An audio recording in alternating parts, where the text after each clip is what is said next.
At the beginning, I will be giving away 5 welcome moons every Friday. All you need to do is subscribe to the channel, watch the video until the end, leave a comment, and hit the like button. Good luck to everyone, and let's begin. Recently, HoYoverse has started taking the issue of updating older characters in Genshin Impact much more seriously, especially those who have been part of the game since its earliest days. Several Mondstadt characters have already received noticeable improvements and balance adjustments that reflect how the game has evolved over time, including major meta shifts and the introduction of new team compositions and mechanics that did not exist at launch. This move does not appear to be random. Instead, it feels like part of a broader strategy aimed at reviving classic characters and allowing them to remain relevant in the current state of the game. According to newly circulating leaks, HoYoverse does not plan to stop with Mondstadt.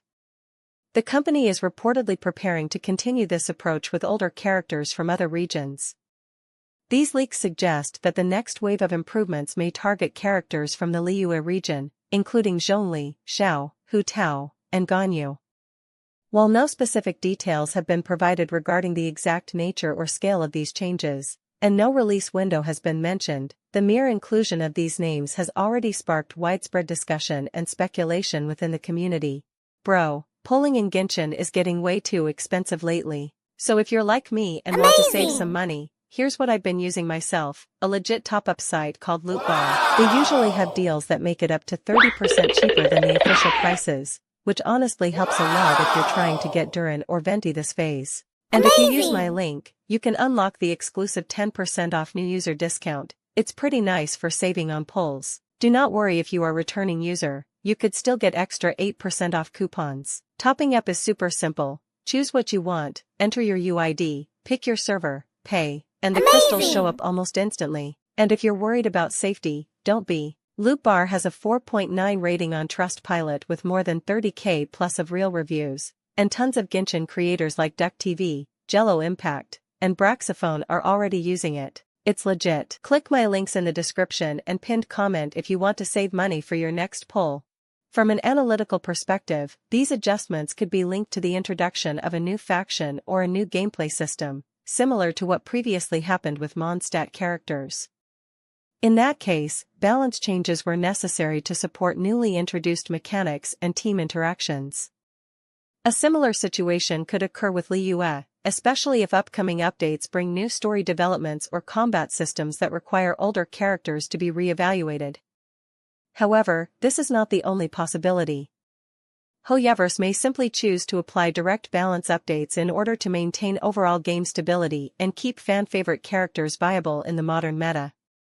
Personally, these 4 characters are among the most iconic in the history of Genshin Impact. Each of them was, at one point, considered the strongest damage dealer in their respective element, maintaining top-tier status for years. For this reason, the idea of enhancing or rebalancing them to match the current phase of the game feels both logical and necessary, especially as content difficulty continues to increase and newer characters introduce more complex mechanics. In addition to this, we also have an exclusive report regarding the upcoming character Varka in version 6.4. As the update draws closer, highly credible leaks have emerged revealing new details about his combat design. These leaks suggest that Varka has moved beyond the speculation stage and now has a clearly defined role within the game. According to the information available, Varka's kit is designed to strongly support and empower the team, with a particular emphasis on synergy with Pyro and Anemo characters.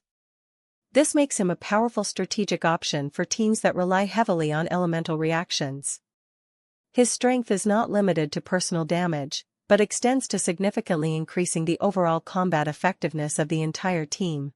In terms of playstyle, Varka is described as having a commanding and authoritative presence on the battlefield, potentially surpassing Skirk in terms of control and team leadership. This positions him as a dominant Anemo character who excels at dictating the flow of combat and supporting allies. Regarding his offensive capabilities, especially his elemental burst, sources indicate that it combines mechanics inspired by both Chaska and Wanderer. When activated, Varka unleashes a wide-area Anemo explosion. While its range may not be the largest in the game, Its impact is described as extremely powerful and capable of turning the tide of battle through strong crowd control and damage. Based on current information, Varka appears to be a fusion of three distinct playstyles: Wanderer's techniques, Chaska's mechanics, and Skirk's battlefield dominance. His beta version is expected to be officially revealed in approximately 30 days, leaving players eagerly awaiting the chance to experience his abilities firsthand. In the end, all of this remains within the realm of leaks and expectations until official confirmation is provided. However, one thing is certain. Any update of this scale will generate massive interest and ignite serious discussion about the future balance of Genshin Impact. Now, what do you think about these possibilities? Share your thoughts in the comments, and do not forget to share this content with your friends who are passionate about the world of Genshin Impact.